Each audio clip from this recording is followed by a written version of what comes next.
네, 최근 원달러 환율이 1,140원대로 올라서면서 우리 경제 위기설이 끊이지 않고 있는데요. 어제는 장중에 1년 10개월 만에 1,150원대까지 올라서기도 했습니다. 이 때문에 원달러 환율이 1,200원대로 가는 것 아닌가 하는 우려감 섞인 목소리도 나오고 있는데요. 환율 문제 중요한 만큼 다시 한번 짚어보도록 하겠습니다. 한국경제신문의 한상주 논설위원 나오셨습니다. 안녕하세요. 네, 안녕하십니까. 네, 자 최근 들어서 달러 가치 그리고 원달러 환율 움직임이 심상치가 않습니다. 그 움직임부터 살펴주시죠. 네, 요즘 그 가격 변수 움직임이 굉장히 좀 관심이 될 것 같아요. 특히 자들 들어서.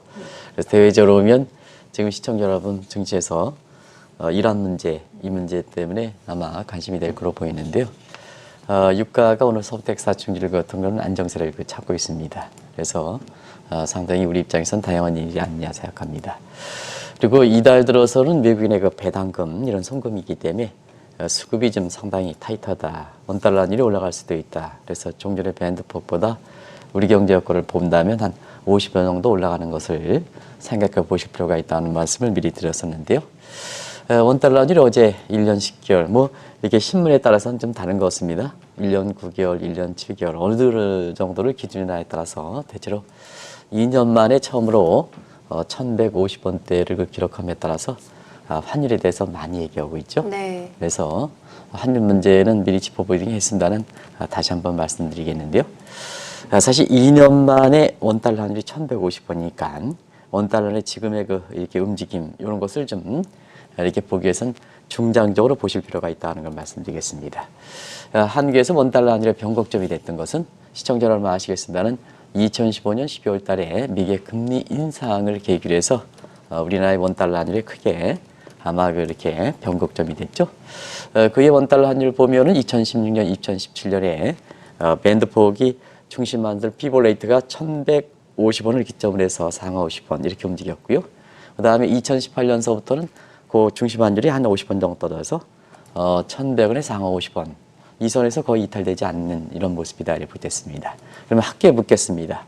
퍼스트 스테이지와 세컨드 스테이지를 한번 붙여보면 4년 동안 대체로 보면 피보레이트 1,130원, 50원에서 상하 이렇게 100원 정도 움직였거든요. 네. 그런 것을 이제 중국이라든가 미국의 달러당 한 자릿대 통화로 이렇게 하는 것과 비교해서 지금 요즘 우리나라의 리더미네이션 얘기 많이 나오죠. 그래서 네.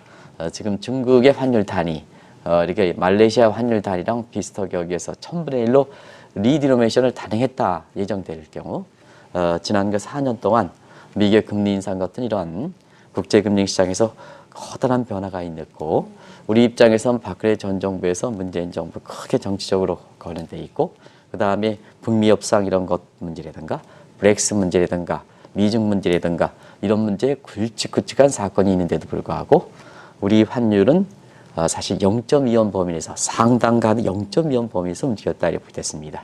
그래서 지극히 이 경우에 따라서는 우리는 그 대외 환경에 의존하는 입장에서 보면 원달러 환율의 기능이 무력화됐다. 요 틀에 갇혀 있기 때문에 오히려 환율이 좀 요 범위를 좀 벗어나서 좀 흔들어줘야 우리 경제 입장에서는 그런 가격 변수의 프라이스 메커니즘이 작동할 수 있다는 얘기거든요.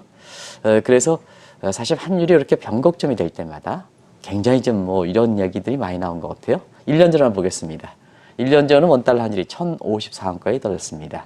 이행거 기억나실지 모르겠으나 그때 1,000원 분기설 증권사들이 많이 얘기했죠. 네. 근데 환율이 거꾸로 올라갑니다. 이렇게 해서 작년에 오히려 달러를 갖고 있는 사람들, 달러를 이렇게 갖고 있으신 분들은 네. 하반기에 돈 되겠습니다 하는 말씀을 드렸었는데요. 네. 이것이 지금 하반기에 1,100원대 이상으로 올라가면서 그 수준에 이렇게 되고 있다 이렇게 됐습니다. 근데 사실상 그러한 그 예상 속에 원달러 환율이 1,150원 2년 만에 뚫리다 보니까 또 이제는 또 위기설이 일거든요. 1년 전엔 1,000원 분기설 난리법석을 폈다가 지금 1,050원, 1,150원 이렇게 2년 만이다 보니까 또 네. 위기설을 난리법석을 피는 이런 모습인데요. 지금 우리가 중장기로 보는 시각은 오히려 원달러 환율을 좀 다소나마 더 변동폭을 더 가져가는 게 우리 입장에서 더 좋다는 것을 말씀드리겠습니다. 네. 자, 그래도 이제 원달러 환율이 1,150원대까지 올라가다 보니까 이를 두고 여러 가지 좀 의견들이 나오고 있는 것 같은데 어떻게 좀 보셨습니까? 네, 원달러 환율이 올라가는 부분이 이게 네. 비정상이냐? 이러면 위기설이 이렇게 편성되겠죠? 아주 정상적이냐? 하면 이런 부분에서 이렇게 받아들일 여건 자체가 돼 있다 이렇게 볼 때 있습니다. 네. 그런 과정에서 그동안 원달러 환율이 생각보다 올라가지 않았던 것은 비정상이었죠. 그동안 원달러 환율이 올라가지 않았던 게 비정상이었었죠. 왜냐? 한번 시청자 여러분 같이 한번 보겠습니다. 통화치는 그 나라 경제 실상을 반영하는 겁니다. 그런 측면에서 보면 우리 경제 성장률 작년에 2.6% 이렇게 떨어져서 미국보다도 이렇게, 왜냐하면 원달러 하는 달러 대 원이니까 사실 미국과 비교하는 게 낫죠. 그래서 미국보다도 우리 경제 성장이 낮죠. 그러면 통화치가 경제 실상을 제대로 반영한다 이렇게 보면 우리 원달러이 올라가서 펀더멘탈 측면에서는 원화가 약세가 돼 있죠. 그리고 포트폴리오 측면을 보겠습니다. 뭐 시청자 여러분 아시겠지만 우리 정책금리가 1.75%, 미국이 2.5%입니다. 0.75%포인트의 미국이 더 높습니다. 이유를 보면 사실 원달러 환율이 올라가야죠. 그래서 원화가 약세가 돼야 됩니다. 그런 측면에서 사실 펀더멘탈과 포트폴리오 측면에 이미 원달러 환율 올라갔어야 된다. 근데 왜 이렇게 2018년서부터 이렇게 원달러 환율이 1,100원에 상하 50원에 갇혀 있을까? 이런 예상을 시청자 여러분한테 내고 그대로 움직였을까 하는 측면에서 보면 우리 펀더멘탈과 포트폴리오 달리 외화의 캐시플로우가 상당히 좋다는 얘기입니다. 수학적인 측면에서 우리가 2선까지 포함하면 이렇게 5,300억 달러의 외환 보유를 갖고 있고, 그 다음에 매년 2010년서부터 반도체 쏠림 현상 이런 것 때문에 결과적으로 경상수지 흑자가 굉장히 이렇게 좋았기 때문에 이 우리 경제 여건에 비해서 풍부한 외환 사정이 사실상 우리 펀더멘탈과 그 다음에 포트폴리오 층에서 원달러 환율을 올려야 되는 원화 약세가 되는데 이걸 눌렸다 이렇게 보시면 돼요. 눌렸다. 그래서 사실상 지금까지 우리 경기가 안 좋은 가운데, 미국과도 안 좋은 가운데, 또 금리가 미국보다 낮은 가운데 원달러 환율이 그동안 1,100원에 갇혀서 상하 50원 정도 이렇게 갇혔던 부분이 오히려 비정상이었다 이렇게 됐습니다.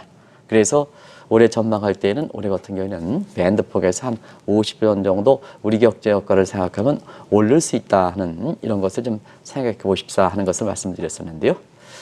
사실 그러다 보니까 우리 경제적 측면이라든가 금리적 측면에서 보면 지금 원달러이 올라가는 수준이 정상적인 모습이다. 그동안 원달러이 갇혀있던 게 비정상이다 하는 그런 시각에서 보실 필요가 있다. 그러면 비정상이라고 해서 원달러 환율이 1,150원 가면 이렇게 위기설이 증폭하는 이런 시각이 나오는 거고요. 그 다음에 정상적인 수준이라 생각한다면 이런 모습은 언제든지 예상될 수 있는 수준이었었기 때문에 시청자분이 차분하게 또 기업들도 차분하게 이렇게 받아들일 필요가 있다는 걸 말씀드리겠습니다. 네. 자, 너무 오랜만에 원달러 환율이 1,150원대까지 올라서다 보니까 이 외국인 자금 이탈하는 것 아니냐 이런 우려감도 나오더라고요. 네, 환율이 올라가면 국내에 들어갔던 자금들이 환차선이 발생하기 때문에 그런 네. 우려가 나오겠죠. 그래서 어제는 코스피가 환율 요인보다는 기관 투자가들이 이렇게 기관 투자들이 제대로 못하는 것 같습니다. 네. 대형 이렇게 자산운용사들이 이렇게 자산을 파는 관계에서 코스피가 이렇게 어려울 때 19포인트 떨어져서 원달러 환율 올라가는 것과 함께 지금 저 기관 투자가 4천억이 넘게 했네요. 그죠? 이렇게 보면 기관 투자가 코스피에 4천억이 넘게 투자는 많이 했네요. 사실 이렇게 어려울 때 기관 투자가 제 역할을 하지 못하고 저렇게 내다 파니까 주가가 코스피가 19포인트 이렇게 떨어진 가운데 원달러를 올려다 보니까 굉장히 위기설이 증폭돼서 사실 환율 문제는 이렇게 이달 초에 이렇게 다뤘기 때문에 또 한 번 다룰 필요가 있겠느냐 하는데요. 그 사항을 좀 이렇게 정확하게 말씀드리는 게 좋겠다는 상황에서 말씀드리면요. 작년에 외국 자본 많이 나갔죠. 한 6조 이상 나갔죠. 근데 올해 들어서는 한 4조 5천억 들어왔죠. 그래서 코스피가 2천 깨지다가 지금 2,200선 넘어 있는 상태죠. 어제 19포인트 떨어지더라도 코스피는 한 2,200선 올해 들어서 한 10% 이상 올라간 것이 그대로 유지됐을 겁니다. 근데 이제 외국 자본이 왜 이렇게 작년에 빠지다가 올해 들어왔을까 하는 측면에서는 지금 이제 나타나는 거죠. 자, 국내 증권사들이 대부분 다 저가 메리트다 하면요. 저가 메리트 크게 개선되지 않았거든요. 왜냐? 중국도 올라가고 미국도 올라가기 때문에 우리가 퍼상으로 보면 같이 올라갔기 때문에 상대 비교로 보면 우리가 저평가 매력이 개선된 건 아니거든요. 네. 근데 왜 이렇게 외국 자본이 들어왔을까 하는 측면에서는 그때 당시에 미국이 금리 인상 부분에 흐트러지다 보니까 지난 2년 동안 신흥국에서 자금이 이탈돼서 미국으로 이렇게 들어갔던 자금의 흐름세가 주춤한다. 그러다 보니까 그렇다고 해서 신흥국에 들어가긴 어렵다 하는 측면에서 이때의 사실 화폐 동기에 보면 예비적 동기에 해당되는 어떤 방향이 흐트러져 있을 때는 예비적 동기에 해당되는 과 비슷한 식으로 쉘터, 일시적 피난처가 필요했던 사가거든요. 네. 근데 우리 같은 경우에는 파이낸셜 타임스가 선진국이고 그다음에 모건 스탠리 주스의 신흥국이다 보니까 이렇게 선진국과 신흥국이 서로 방향이 흐트러질 때, 방향을 잡지 못할 때 자금을 이렇게 들어오는 최적 후보국으로 이렇게 분류되고 있습니다. 네. 근데 자 그런 과정에서 외국 자본이 들어오는 과정에서 이 방송을 통해서 자, 이때 이 자금이 들어온 것이 우리 입장에선 진정한 축복이 될 수 있을까? 소위 blessing in truth가 될 수 있을까? 네. 아니면 이후에 방향이 잡히면 나갈 수 있는 소지가 있기 때문에 blessing in disguise, 위장된 축복이 될 수 있을까? 예. 하는 이 측면을 말씀드린 적이 있습니다. 그런데 최근에 미국이 사실 금리를 좀 이렇게 통화 정책을 완화 쪽으로 이렇게 가중에 따라서 네, 그렇죠. 미국 증시가 다시 이렇게 부상되고 그다음에 미국 증시에서 흐트러졌던 부분이 하다 보니까 결국 자금이 나가게 된다. 그래서 올해 들어서 시청자분께 코스피 지수가 사실 너무 어둡게 보지 마십시오. 어려웠을 때는 엄동선에 반드시 푸른 쌍은 돋습니다. 이게 네. 그린슛입니다. 근데 다만 변동성이 굉장히 이렇게 급하고 몇 년 만에 이런 변곡점이 많이 나타날 가능성이 있다. 그러다 보니까 욕심 부리지 마시고 코스피라든가 아니면 삼성전자 이런 업종에서 당신분들이 목표 승리를 채울 때 예를 들어서 그게 10%든 15%든 그렇게 세울 땐 무조건 내가 한번 트레이딩 관점에서 이익을 좀 실현해 주시는 것이 좋습니다 하는 말씀을 드렸었는데요. 언제든지 매도할 때보다 낮은 가격으로 이렇게 네. 주식을 살 수 있는 기회는 있기 때문에 욕심 부리지 그래요? 마십시오 하는 네. 말씀을 드렸었는데요. 아마 시청자 여러분 다 잘 익숙하실 겁니다. 그래서 지금은 미국의 금리 인상 부분이 흐트러짐에 따라서 사실상 작은 부분에서 국제 간 자금이 흐트러졌던 부분이 네. 지금 미국이 금리 완화 쪽으로 해서 미국이 다시 부각되다 보니까 쉘터 자금의 방향이 잡는 상태에서 외국 자본이 이렇게 외국 자본이 방향을 잡는 거다 이렇게 됐습니다. 그래서 네. 주식 측면에서는 이렇게 목표 승만 채우면 반드시 트레이딩 관점에서 이익을 실현해 입사 하는 말씀을 드렸던 것이 바로 그런 측면이다 이렇게 보겠습니다. 네. 그럼 목표 수익에 도달하면 좀 차익을 실현을 하는 게 낫겠군요. 그럼 지난달부터 계속해서 말씀드렸던 사항이죠. 네. 지금은 좀 시기적으로 보면 좀 주가가 떨어지기 때문에 그런데요. 보통 투자라는 것은 선제적 조치이기 때문에 이렇게 3월부터 계속해서 그런 말씀을 드려왔던 이런 상황이거든요. 네. 그런 각도에서 이어질 필요가 있는 것이 아닌가 생각합니다. 네. 자, 이렇게 원달러 환율이 1,150원까지 올라가다 보니까 우리 경제 위기 서울도 다시 나오고 있던데 가능성은 얼마나 있다고 보세요? 그래서 이제 중장기적으로 중장기적으로 본 시각이거든요. 그래서 지금의 1,150원 정도 들어온 수준에 대해서 정확하게 우리가 알 수 있는 부분이거든요. 그러면 이제 위기설이 1,150원 정도 돌파하다 보니까 위기설이 또다시 또 이렇게 미래 예측론자에 해당되는 무슨 교수님께서 올해 말에 이렇게 우리나라가 위기설이 발생한다. 네, 짚어주셨죠. 이렇게 서는데요. 그런 것이 맞물리다 보니까 결국 위기설에 대해서 이렇게 잦아지지 않는 것 같아요. 네. 우리가 보면 이제 위기라 하는 것은 외국 자본 환율과 관련해서 두 가지 고리가 형성돼야 된다 하는 걸 말씀드리는데요. 일단 금융 사이드에서 보면 원달러 환율 올라가 판차선과 외국 자본의 이탈 간에 사실 악순환 고리가 형성돼야 된다. 네, 그런 측면에서 우리가 어제 같은 경우에는 조금 지켜봐야겠습니다. 원달러 환율 2년 만에 1,150원 가더라도 외국 자본은 어제 들어왔을 겁니다. 어제 외국 자본 한번 네, 보여주시기 들어왔습니다. 바랍니다. 네. 그래서 사실 환율이 올라가서 국내에 들어왔던 자금이 이렇게 해서 이제 외국 자본 들어왔죠. 네, 200억 그래서 200억 정도 들어왔네요. 들어왔죠. 그래서 그런 고리가 아직까지는 형성되지 않고 있다는 것을 말씀드리고요. 두 번째는 설령 원달러 환율과 그다음에 외국 자본 이탈 간의 악순환 고리가 형성되더라도 바로 이것이 위기가 오는 게 아니라 우리의 기초 효과에 해당되는 실물 경제 부분에 악화로 이어져야 되거든요. 그런 고리를 보면 외자 이탈 부분, 주가 하락, 역자산 효과, 경기 침체 이 고리가 돼야 되는데요. 사실상 그렇습니다. 우리 입장에서는 앞서서 말씀같이 우리 경기 여건을 생각할 때면 원달러 환율이 오히려 거꾸로 올라가 줘서 원화 약세가 되는 것이 사실 우리 입장에선 수출이라든가 경기에 도움되는 측면이 있거든요. 그래서 앞서 말씀드렸지 원달러 환율이 올라가는 부분에 대해서 지극히 정상적인 모습이다 이렇게 만드는 것은 그동안 우리 경제 여건과 포트폴리오 측면을 보면 원달러 환율이 떨어지는 부분이 비정상이었다는 얘기입니다.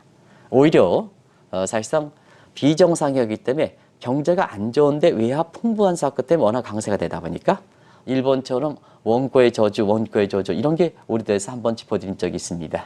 그래서 경기가 안 좋을 때 외화의 풍부한 사정으로 원달러이 떨어져서 원화가 강세되면 수출이 안 좋다. 그러면 경기는 거꾸로 어려워지지 않느냐. 그런 차원에서 너무 경상수지 흑자 부분을 많이 가져가는 것을 현 정부 입장에서 좀 이것을 좀 시정하실 필요가 있다는 말씀을 계속해서 드려왔었는데요. 지금 상태에서 보면 오히려 환율이 좀 너무 급박하게 올라가지 않는다면 사실 환율이 올라가는 것이 우리 경기, 그다음에 우리 수출적인 측면에서 더 도움될 수 있다고 보겠습니다. 그래서 오늘 뒷 배경에 이렇게 보면 사실 우리나라 같은 경우는 정책 당국자다 원달러 환율이 이렇게 올라갈 때 굉장히 과거에 1997년 스티그마 이펙트 때문에 굉장히 좀 당혹스러운 이런 모습이 되는데요.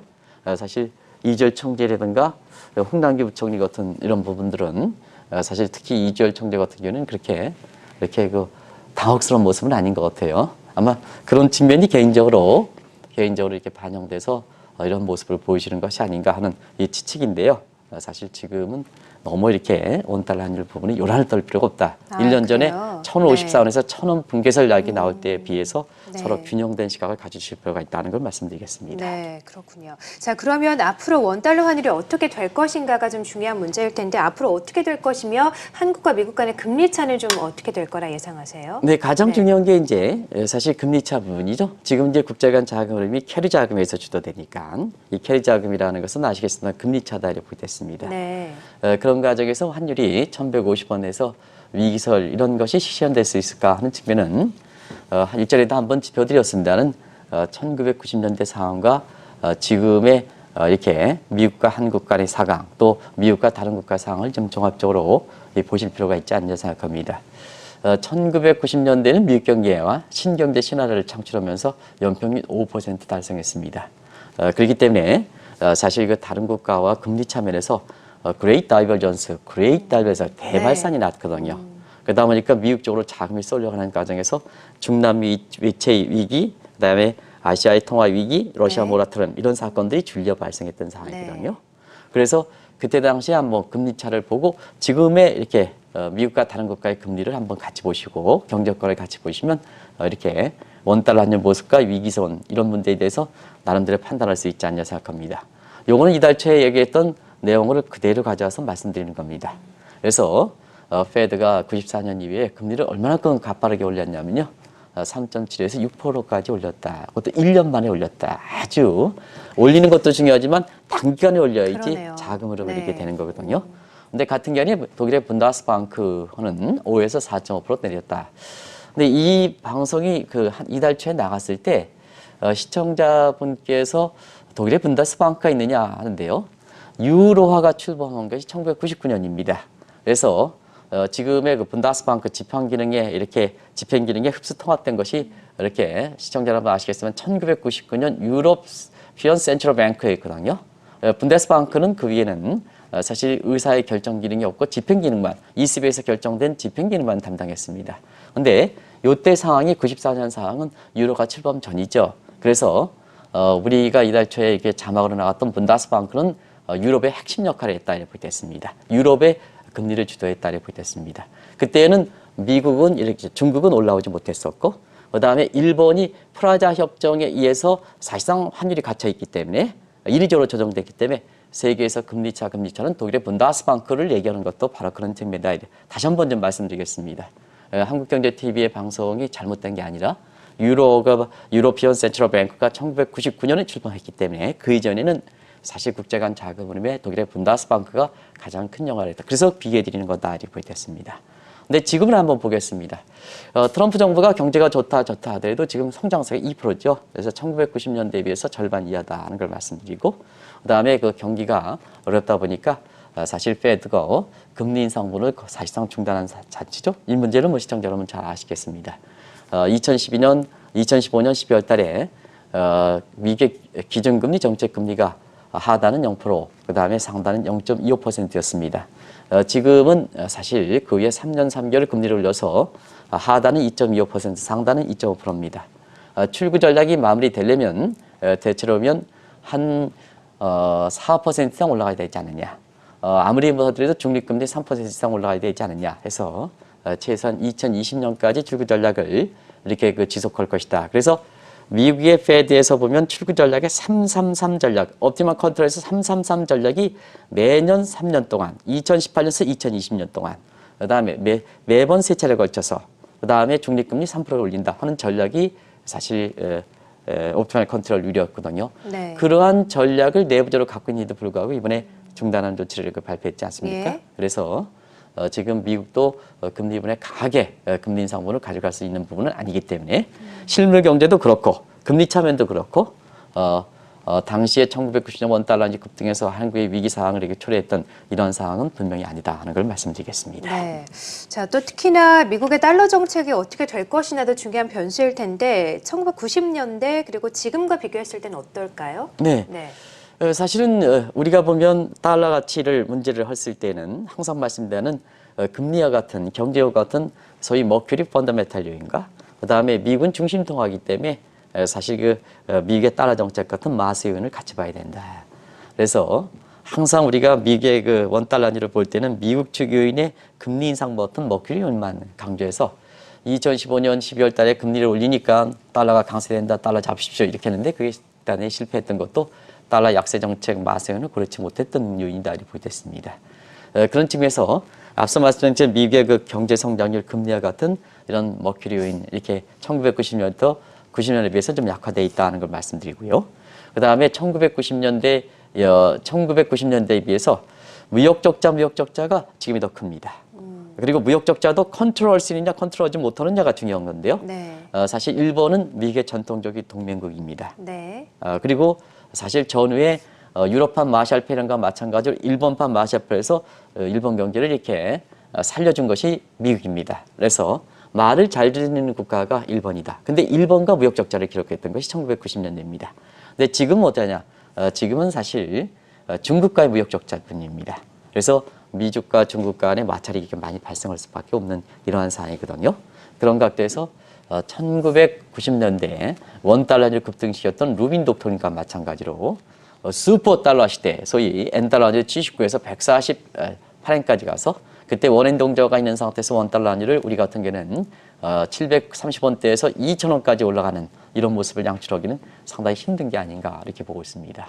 그래서 지금은 미국이 건국 이래 사상 최대의 무역수지, 상품수지적 적자를 갖고 있고 그다음에 내년에 대선을 앞두고 대외정책 측면에서는 트럼프가 가장 강조했던 무역 적자를 축소한다. 이게 지키지 못했기 때문에 이게 네. 핫 이슈가 등장할 가능성이기 때문에 지금 상태에서 미국이 인위적으로 달러 강세를 이렇게 추진하기는 어렵지 않느냐. 그러면 왜 지금 달러 인덱스가 95, 96, 97 레벨에서 지금 98 레벨까지 오느냐 하면 지금은 오히려 미국 측 요인보다도 달러 인덱스의 가장 비중을 58% 차지하고 있는 유럽이 지금 이렇게 브렉시트 문제 때문에 또 독일 경제가 주춤하는 이런 문제 때문에 유로가 약세를 보이니까 결과적으로 보면 달러 인덱스는 올라가는 상황이다. 그래서 반사적 측면에서 달러 인덱스가 올라가는 이런 상황이라는 걸 말씀드리겠습니다. 네, 그렇군요. 자, 또 하나 변수가 이제 미국 재무부의 환율 보고서가 아닐까 싶은데 아직까지도 발표가 안 되고 있네요. 네, 그렇습니다. 지금 상당히 지연되고 있죠. 지연되는 문제에 대해서는 이제 말씀을 드린 적이 있는데요. 두 가지 측면입니다. 일단은 왜 이렇게 지연되냐 하면 아시겠습니다. 기술적 문제 때문에 그렇다 하는 걸 말씀드리겠습니다. 기술적 문제가 뭘까 하는 측면에서는 미중 간 무역 협상 이렇게 가는 과정에서 네. 지금 이제 타결이 임박했다 하는데요. 이 타결 임박했던 문제에 대해서 간단히 좀 정리해 드리겠습니다. 지금 미국과 중국 간의 무역 협상 타결된다 이렇게 하면요. 마치 모든 문제가 타결되는 식으로 얘기해서 어제 강의에도 이제 그런 식으로 어떤 기업인이 이걸 이렇게 물어보시는 시각이 있어요. 근데 미중 간 무역 부분에선 안건이 잡혀 있는 분은 의견이 접근이 되는 거지. 자, 이번에 미중 간 무역에서 안건이 잡혀 있지 않는 것은 계속해서 갈등이 되는 겁니다. 근데 시청자 여러분도 미중 간 무역 협상이 이렇게 타결되면 모든 것이 해결하는 식으로 이렇게 말씀해 주시는 분들이 있기 때문에 사실 그런 부분에서는 입장 정리를 해드리겠다 이렇게 됐습니다. 갈등은 계속된다. 근데 이번 같은 경우에는 너무 오랫동안 미국과 중국이 되는 상태에서 성과가 없기 때문에 네. 양국의 이해관계를 감안해서 본다면 또 시진핑과 그다음에 트럼프와 정책 일정을 감안해 볼 때는 뭔가 합의를 도출해야 되지 않느냐. 그게 위안화 환율 방지 문제거든요. 네. 이게 이제 어느 정도 명문화되는 것 같습니다. 이 기술적 문제, 문구를 정하면 미 환율 보고서 연기되어 있기 때문에 그게 정리가 되지 않은 상태에서 미 환율 보고서 느닷없이 발표할 수는 없는 거죠. 그래서 그런데요. 지금 위안화 환율 방지 명문화되면 이건 위안화 절하, 아니라 위안화 절상 부분으로 간다. 위안화 절상은 원과 위안화 간의 상관계수가 0.90 정도 되기 때문에 위안화 환율 조작 방지 명문화 되면 원달러를 하락시키는 요소에 작용할 거다. 이렇게 이제 보시면 되겠고요. 그다음에 우리 입장에선 환율이 좀 우리 경제 여건을 보면 환율이 올라가는 게 좋습니다는 사실 이것도 좀 대외적 측면에서는 부담이 있습니다. 아마 홍 부총리께서 이 배경 함의를 볼 때는 이주열 총재보다 더 이렇게 심각한 얼굴을 보는 것은 사실 그 환율 보고서는 미국의 재무, 우리로 얘기하면 기획재정부가 이렇게 대단히 주무부서 입장에서는 자 이게 환율이 올라가는 건 좋긴 하지만 미 환율 보고서 발표고 작년에 뭐냐 이미 환율 조작을 한국에 대해서 경고한 입장이기 때문에 우리 경제 여건을 생각해서 원화가 약세 대비해서 원달러율이 올라가면 미 환율 보고서에 우리가 부정적으로 평가받을 수 있는 대목들이 있거든요. 네. 또 설령 미국의 환율 보고에서 한국이 환율 조작에 들어가지 않는다 하더라도 통상 압력이 굉장히 가중될 가능성이 있는 거죠. 그렇군요. 그렇기 때문에 지금 측면에서는 환율이 올라가는 부분에 대해서 상당 부분은 지속 가능성이 있느냐, 또 이기론이 돼서 급등할 가능성이 있느냐 하는 측면에서는 사실 환율이 올라가는 건 예견됐던 일이지만 네. 위기 설립해서 급등할 가능성 그런 것은 이달 초에 가능성이 적다고 말씀드렸던 것도 바로 대외적 측면에서 1990년대 상황은 아니다 하는 걸 말씀드리겠습니다. 네, 그렇군요. 자, 그러면 앞으로 원달러 환율은 어떤 방향으로 움직일 거라고 보십니까? 네, 일단 다시 한번 정리해드리면 지금의 원달러 환율 1150원대 기록한 거는 네. 우리 경제 여건을 볼 때는 비정상적인 상황에서 정상적 상황을 찾아가는 거다 이렇게 됐습니다. 그렇군요. 그래서 너무 이런 부분에 대해서 이렇게 호들갑 떨게 받아들일 필요는 없다. 우리 경기 입장에서는 오히려 미국과의 통상 압력을 생각하지 않는다면 우리 입장에서는 좋은 요건이다 이렇게 보게 됐습니다. 네. 그래서 지금 상태에서 보면 그동안 이 방송을 통해서 원고의 문제, 원고 문제를 하기 위해서는 경상수지가 너무 크게 가져가는 것이 바람직스럽지 않다는 이런 말씀. 그 빨리 좀 시정할 필요가 있다 하는데요. 4월 들어서 우리의 요인과 관계없이 배당이라든가 뭔가에 대해서 우리가 경상수지가 경우에 따라서는 균형 내지는 적자로 돌아설 가능성 미리 이제 말씀드렸었고요. 그런 부분이 해소가 되다 보니까 대외적으로 보면 유로 약세에 따라서 달러 인덱스가 올라가는가 함께 원달러 환율이 올라가는 이런 모습을 보이고 있다 이렇게 보겠습니다. 1년 전에는 1,050원 떨어져서 1,000원 분기설 나올 게 아주 이렇게 해서 난리가 벌써 됐던 것이 1년 전이다 하는 걸 다시 한번 말씀드리고요. 그래서 정상적인 모습이기 때문에 이걸 감안해서 위기론을 편승해서 한국 경제가 사실상 그나마 어려운 점이 있는데요. 위기설에서 마치 바라던 식으로 이런 식으로 해서 일부 이렇게 진보 시각에서 보수 시각에서 이런 쪽으로 얘기하시는 분들이 있고 사실 환율의 부분에 대해서 많은 경험이 없던 분이 이렇게 미래학자다 이렇게 해서 올해 그 12월 달에 위기설을 증폭시키는 시각 저는 모르겠습니다. 저는 한국 사람이기 때문에 우리 경제가 잘 됐으면 바람입니다.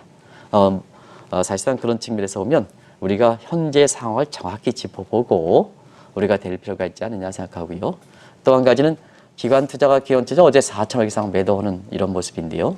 나름대로 고객한테 수익을 보전하는 차원에서의 이렇게 바람직한 전략이다. 이렇게 보면 인정하겠습니다. 근데 그동안 우리나라의 자산운용 사례든가 이런 게 보면 고객의 수익률 같은 거 그렇게 정상적일 때도 그렇게 못해졌습니다.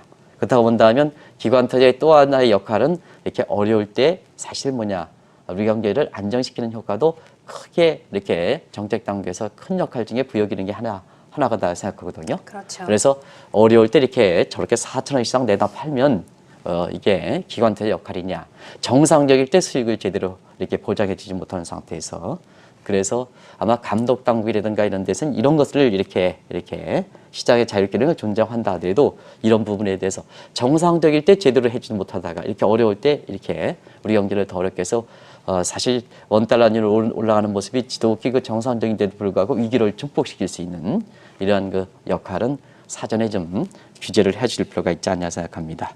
어쨌든 우리가 원달러 환율이 이렇게 올라가는 부분이 지극히 정상에도 불구하고 위기론이 편성이 되는 것은 우리 경기가 그만큼 안 좋다는 얘기겠죠. 그래서 어쨌든 어제 추경 편성도 있고 그럽니다는 두 가지 측면. 일단 경기가 이제 이렇게 회복해야 된다.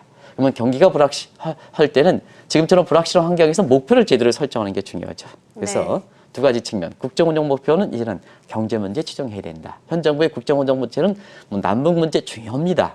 근데 모든 걸 다 가져갈 수 있는 입장은 못 되지 않습니까? 우리가 보면 경제학에서 보면 서로가 이렇게 트레이드 관계에 있는 목표를 설정할 때는 자, 한 가지 가지고 3마리 토끼, 2마리 토끼를 잡을 수는 없다. 그러면 어떻게 할 것이냐? 팀북을 정리해서 목표에 가장 적합한 수단, 목표에게 가장 적합한 수단에서 목표가 4개면 수단도 4개 가 팀북의 정리로 가야 되지 않느냐. 그런 측면에서 국정의 운영 목표를 확실하게 할 필요가 있다. 경제 쪽으로 돌아서야 된다 하는 걸 말씀드리고 경기를 살리는 것은 보수는 진보든 관계없다. 모두가 살려야 된다. 프로보노 퍼블릭 장치를 발령해야 된다. 그리고 우리가 지금처럼 세계가 하나일 때는 글로벌 스탠드에 맞추는 건 아주 중요한 겁니다. 우리가 세계 경제를 주도하지 못한다면 우리가 글로벌 스탠드에 맞추는 건 굉장히 중요합니다. 그래서 우리가 이 방송을 통해서 누차 말씀드렸던 현 정부의 이렇게 각종 기업 정책이든 거시경제든 정부 역할이든 감독이든 이런 관계에서 너무 빅가먼트가 되는 상태에서 외국의 그렇게 시각과 이렇게 흐름과 동떨어진 시각에서 나오는 시각, 이거 빨리 좀 개선할 필요가 있다 하는 이런 것을 원달러이 1,150원 2년 만에 돌파한 걸 계기로 해서 네. 우리가 방향성을 찾아야 되지 않겠냐 하는 생각이 듭니다. 네, 알겠습니다. 자, 어제 원달러 환율이 장중 1,150원까지 올라가면서 1,200원대로 가는 것 아닌가 하는 우리 경제 위기설까지 나오고 있는데요. 과연 우리 경제에 어떤 영향이 있을 것이며 앞으로 원달러 환율의 방향은 어떻게 될 것인지 한번 이야기 나눠봤습니다. 한국경제신문의 한상주 논설위원과 함께했습니다. 고맙습니다. 네, 고맙습니다.